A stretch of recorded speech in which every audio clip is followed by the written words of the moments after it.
Fala galera, tudo bem com vocês? Ao longo dessa semana eu comentei que nós teremos aí os próximos dias bastante intensos em termos de agenda macroeconômica. Acho que muita gente vai focar na decisão de taxa de juros do Brasil e nos Estados Unidos, que acontece na quarta, por isso nós chamamos de super quarta-feira, mas eu acho que a semana, em termos macro, ela é muito mais do que isso.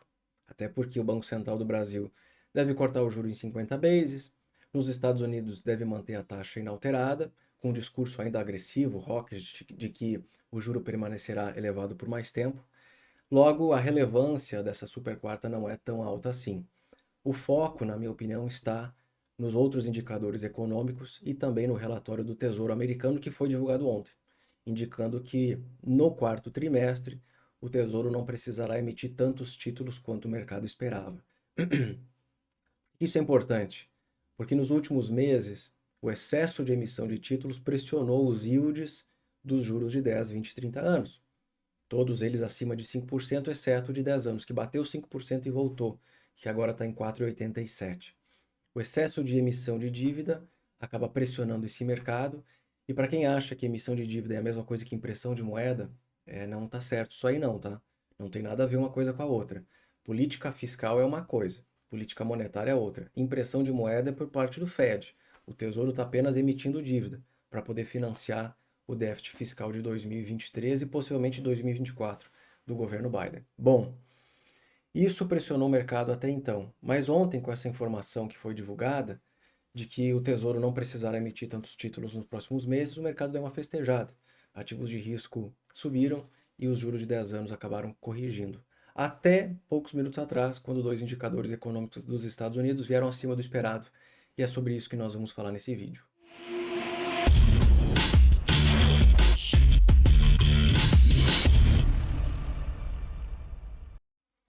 Tenho recebido vários comentários de vocês de que tem alguns conteúdos que eu compartilho aqui ou nas outras redes sociais são muito complexos, são muito difíceis. Na verdade, eu tento traduzir para vocês da maneira mais didática possível. Muito do que eu falo aqui não é tão complexo assim, só que eu acho que muitos de vocês querem falar de coisas complexas sem saber o básico.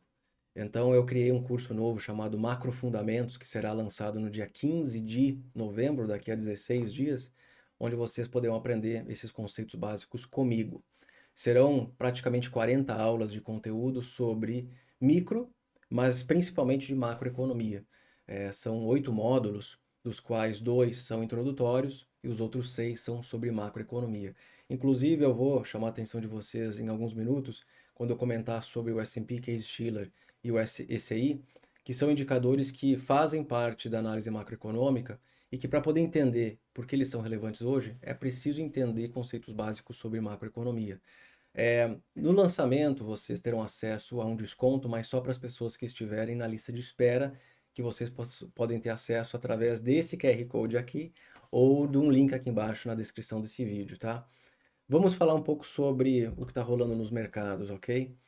O Tesouro Americano pressionando muito os juros nos últimos meses, tá?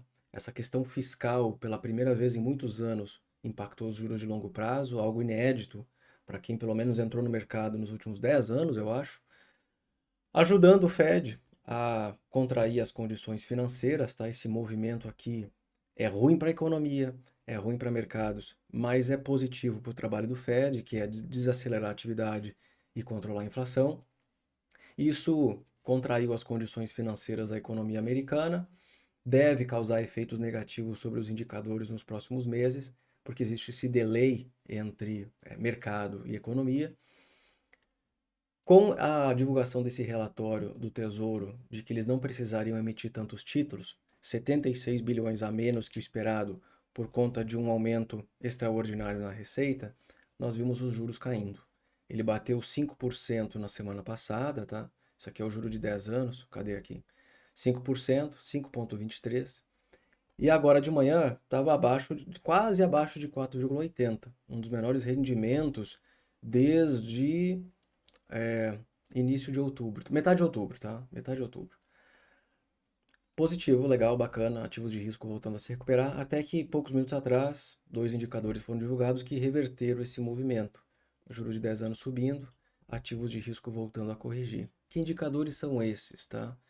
É o ECI, que está aqui, ó, 1,1%, Employment Cost Index, cuja tradução para português é horrível, mas é o índice do custo do emprego, e o S&P Case-Shiller, que é o indicador do preço dos imóveis dos 20 principais mercados imobiliários americanos.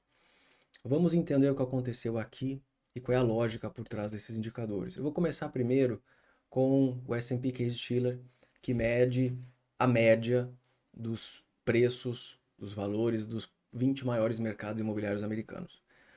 Os imóveis estão se valorizando ou se desvalorizando? Essa aqui é a pergunta. Eles se valorizaram de maneira impressionante na pandemia, tendo em vista os estímulos, tanto fiscais quanto monetários, o excesso de demanda por imóveis. Se desvalorizaram no ano passado, tá? Houve literalmente uma deflação no preço dos imóveis, uma desvalorização durante 7 meses. E isso demora 12 meses para impactar CPI e IPCE, então acaba causando um efeito benéfico para o Fed nos indicadores de inflação. Mas essa deflação ela se inverteu na virada do ano, quando o mercado imobiliário começou a se recuperar. Eu lembro de comentar com vocês que o mercado imobiliário ele antecipa os ciclos econômicos, né? Um dos primeiros indicadores do mercado imobiliário, eles começam a antecipar tanto a desaceleração quanto a aceleração da atividade econômica. Isso a gente aprende em ciclos econômicos, tá? Começaram a se valorizar no início desse ano, logo depois vocês viram PMIs puxando, PIB puxando. Agora o crescimento do preço dos imóveis foi um pouco abaixo dos meses anteriores, 0,4%, mas eu acho que a informação mais valiosa ela está aqui, ó. Os imóveis estão em all-time high. Isso é bizarro. Esse indicador, ele na verdade é um índice, tá? Ele está em 311,5 pontos. É o valor agregado desse índice dos imóveis. Nunca estiveram tão valorizados na história. Então, se tem alguma coisa em all-time high hoje, são os preços dos imóveis americanos, mesmo com uma taxa de juros de 5,5% e mesmo com uma taxa hipotecária que fica ali sobrevoando os seus 8%. O que explica esse fenômeno de 2023? Uma falta de oferta de novos imóveis e um excesso de demanda. As pessoas ainda querem comprar imóveis. Da onde vem essa falta de imóveis no mercado? Quem tem imóvel, por exemplo, eu tenho aqui meu apartamento. Eu hipotequei meu apartamento. Quem tem uma hipoteca de 2,5%, 3%, 4% ao ano, não quer vender o seu imóvel para depois comprar um outro imóvel com uma hipoteca de 8%, que é um custo fixo que eu tenho. Eu não quero perder essa hipoteca de 3 e pouco, 4% ao ano, para agora pegar uma outra que vale 8%. O custo o juro dessa dívida é praticamente o dobro, ou até maior que isso. Então, quem tem imóvel não quer vender e a oferta acaba sendo restrita às novas construções de imóveis e não revendas de imóveis. Tudo bem. Isso aqui é uma informação ruim, na minha opinião, porque pressiona o CPI, vai pressionar o CPI em 2024, dificultando a queda da categoria de moradia do CPI. Por isso que nós vimos um pouco de juro em alta agora e também ativos de risco em queda. Mas o que mais chama atenção para a agenda macro de hoje é o ECI, que é o Employment Cost Index, é um indicador muito acompanhado pelo Fed de inflação ou de reajuste salarial. O ECI subiu 1,07% no trimestre anterior, terceiro TRI, e desacelerou em 12 meses de 4,54% para 4,42%, uma queda pequena, na minha opinião.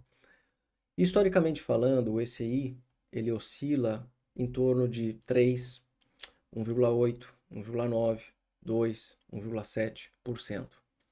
Então os salários eles crescem a mais ou menos 2, 2,5% ao ano. Na pandemia, os salários chegaram a crescer mais de 5% ao ano.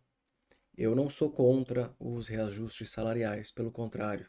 O problema é que existe um fenômeno chamado espiral preços-salários, que inclusive é uma das aulas do curso, que é um fenômeno inflacionário raríssimo de acontecer quando os salários eles crescem tanto que eles retroalimentam a inflação retroalimenta os reajustes salariais e é por isso que ele é chamado de uma espiral. Uma coisa vai impactando a outra. Para a inflação CPI, PCE, voltar para 2%, os salários não podem crescer num ritmo tão acelerado. Salários crescem demais, inflação acelera, o Fed precisa intervir. Como que ele intervém nesse mercado? Desacelerando a atividade, desacelerando o mercado de trabalho, levemente aumentando o desemprego, né? e aí os salários eles acabam crescendo menos. Podem contrair, podem, mas eles crescem menos.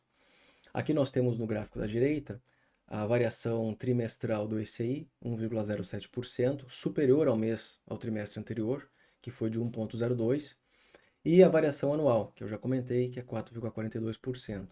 Qual é o entendimento desse indicador aqui? Os salários continuam elevados e a inflação continua pegajosa. Preciso fazer uma ressalva aqui. Essa é uma informação antiga, porque o ECI é referente ao terceiro TRI, e não outubro, e nem novembro. É terceiro TRI. Assim como o PIB da semana passada é uma informação antiga. O PIB do terceiro trimestre já passou. Ele surpreendeu para cima, 4,9% de crescimento. Embora eu já vinha falando para vocês que ele ia surpreender para cima. O próprio modelo econométrico do GDP Now, do Fed de Atlanta, se eu não me engano, já mostrava uma aceleração muito forte do PIB no terceiro TRI. Algo para mais que 5%. Não acabou sendo 5%, foi 4,9%. Salários que ainda estão crescendo em termos anuais dificultam a queda do CPI, dificultam a queda da taxa de juros, e é por isto que os juros de longo prazo acabaram puxando um pouquinho hoje.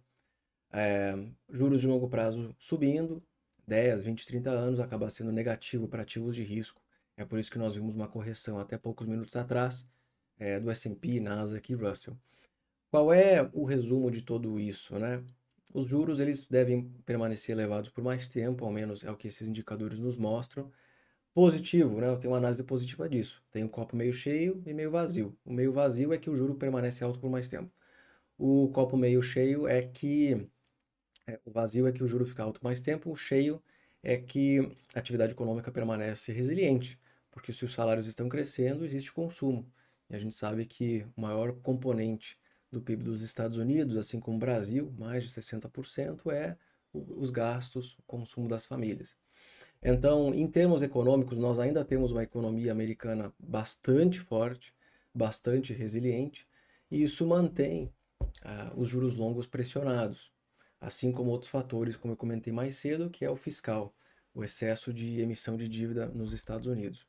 Mas o que mais acho bizarro é que nós temos imóveis americanos em preços absurdos, principalmente olhando para esses principais 20 mercados, all time high, mesmo com a taxa de juros a 5,5% e as taxas hipotecárias variando ali entre 7,5% e 8,20%. É isso. Agradeço a participação de todos vocês. Deixe um like nesse vídeo, inscreva-se no canal e até mais.